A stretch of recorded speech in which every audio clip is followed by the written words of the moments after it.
Hi, I'm Ahmed Shahabuddin, and you're in the stream. Today, Mongolia. A protest that began in the city center of the capital, Ulaanbaatar, has now mostly moved online and has become known as the Do Your Job movement. We'll talk to Mongolians to better understand what exactly the youth are demanding and why.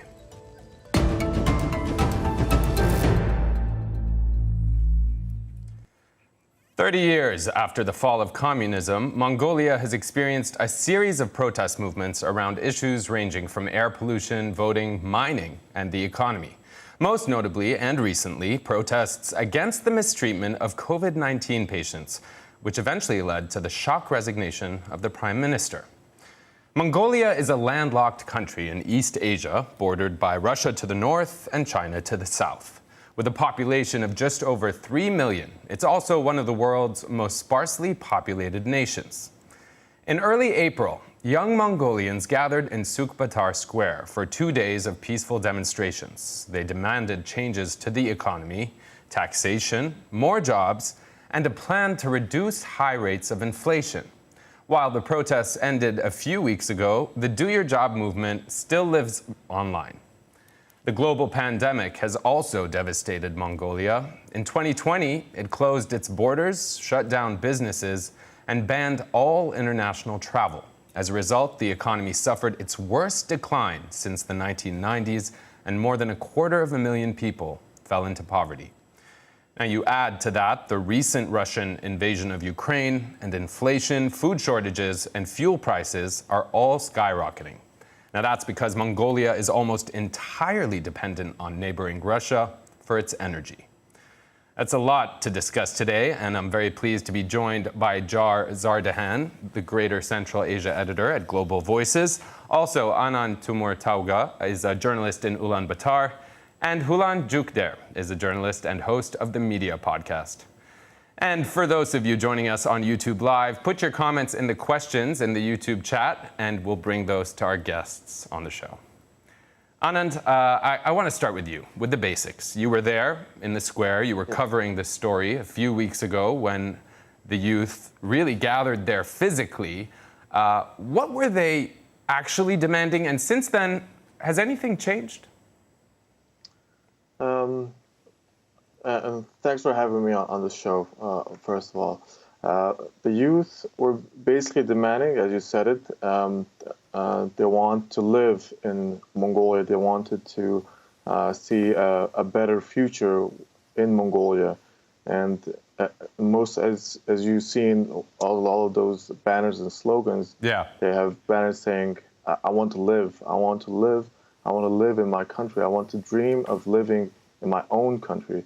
That is basically the central message of this protest, that the youth demanded that their lives are way too hard, and there's just no prospects for the future to live in Mongolia, basically, yeah. And you know, we're looking at some of those images that you took right now as you're talking, and Zar, you were nodding as we heard from Anand.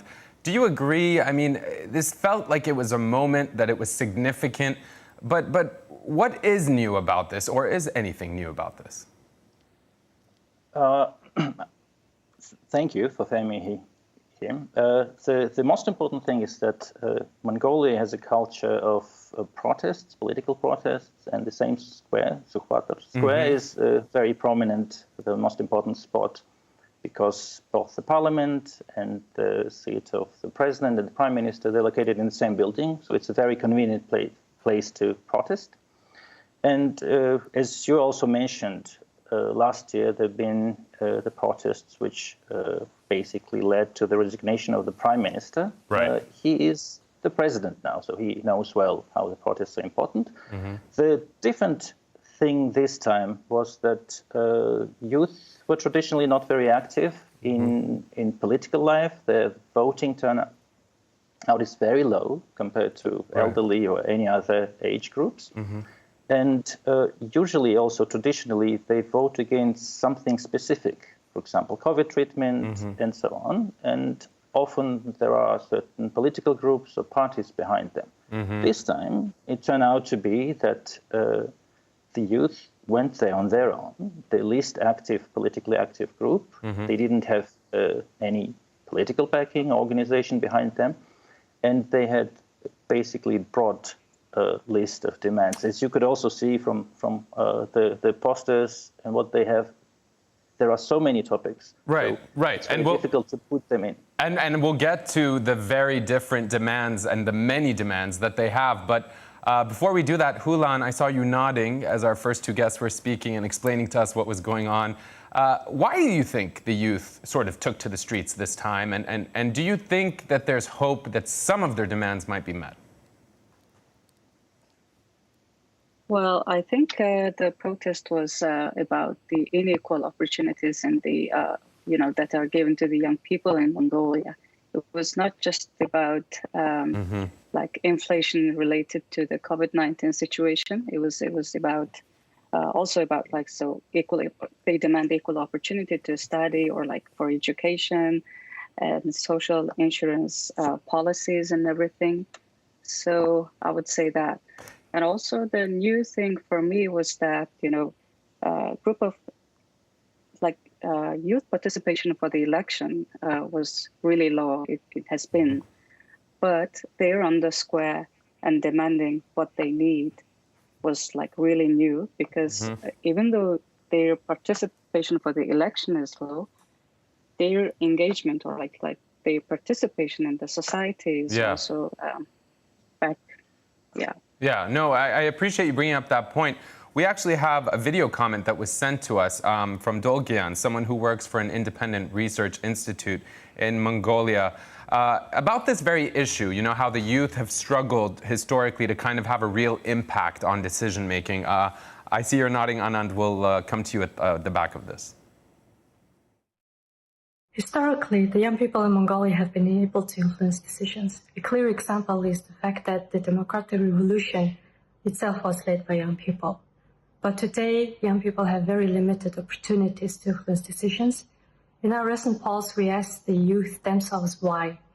More than 70% said they lack financial resources, they lack political experience, but more importantly, they lack support from the society, from the political parties, and even from their own families. They feel they are not respected and they are not taken seriously by the society. Yet, the youth are the least satisfied age group in Mongolia in terms of political, economic, social, and environmental, all aspects. So whether these recent economic youth protests will lead to any change, I think they will incentivize the government, other younger generation, and especially the political parties to have more youth-friendly agenda. So, Anand, the youth have been activated and engaged, but what's going to come of this? What do you make of that comment? Yes, I agree with that comment full-heartedly, and I would like to add on that when I was at the square, there was a lot of elderly or people who are older. They told me that this is what they've chosen, basically, that you live what you sow, basically, like you reap what you sow, and they should have been. And one older lady told me that they should have voted for their own rights. Now they're living with the consequences.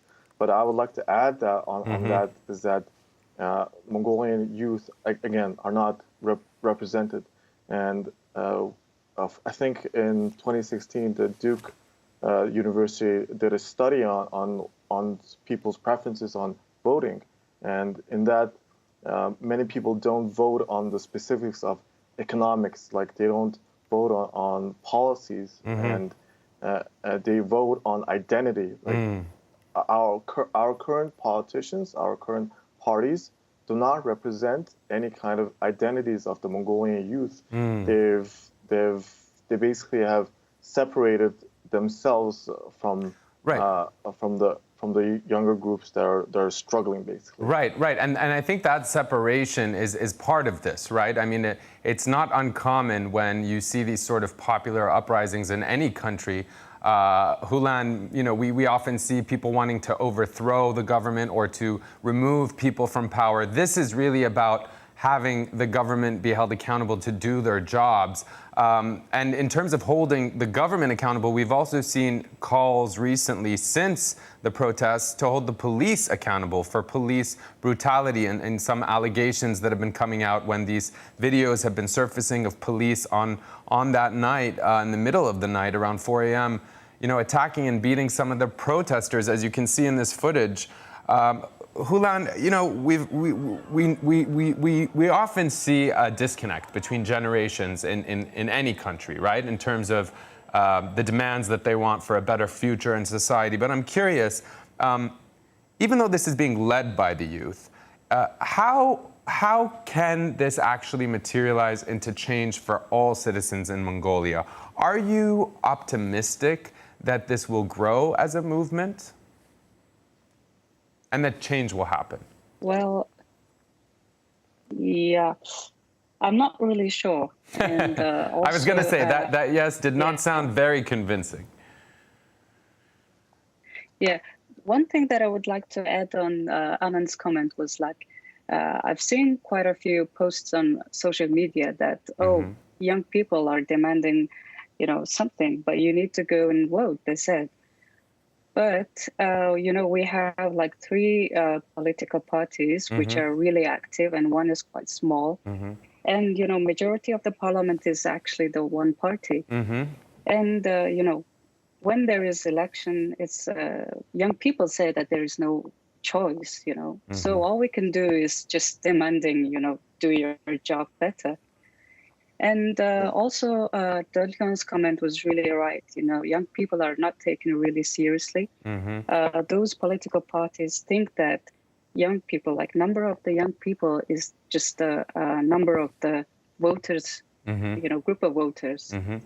But actually, number of young people, they're actually moving the country. So they need to be taken seriously. Yeah, and when we talk about things that need to be taken seriously and the reason they need to be taken seriously, we have a comment in our YouTube live chat box here from Yosef El Taraifi saying, the country is going to be depleted of young people. There will be a brain drain, essentially, if they don't listen to their demands. Now, switching gears to kind of whether or not this is going to have a real impact, we have a video comment from someone named Manlai who is kind of commenting on their lack of faith in any real lasting impact from these very, very many demands. Let's take a listen. Mongolian young people, just like everywhere else, they want to have a better life, stable income, living wages, and they want to live in generally well-off society. But these needs and demands are quite abstract and inconcrete. The abstraction of the needs and lack of consensus was quite evident during the protests, where, for example, some would call for increase in wages and other social benefits, while others would call for complete disappearance of the state in dealing with people's everyday life. The so-called 7 demands, later turned into 15 demands, was delivered by someone who was associated with youth wing of the ruling party, and in the end, the 15 demands looked a lot like general plans of the current government. So, in my opinion, I don't think this protest will have any significant impact on actual policy changes. Only positive outcome I see is that it has activated youth as a social and political group, and hopefully they will continue their fight in the future. So, Jara, I want to ask you, after you hear that comment, and after you look at this headline from Manlai, who we just heard from there, saying why Mongolia can't and won't produce broad mass movements. Do you agree that despite the youth being activated, that it's not realistic that we'll see any lasting impact? I think one thing I should add is to the previous comment, and both to Anand and Hogan, is that Mongolia is a very young country. The median age is slightly below 30, and it is a country where the young people make up the great chunk of the population. But the problem, and I also share what Manna said, there is some kind of despair, hopelessness to some extent. If, for example, I am based in Kazakhstan, and we had the the bloody and protests which led to hundreds of deaths, which basically took the streets of the whole country in different cities.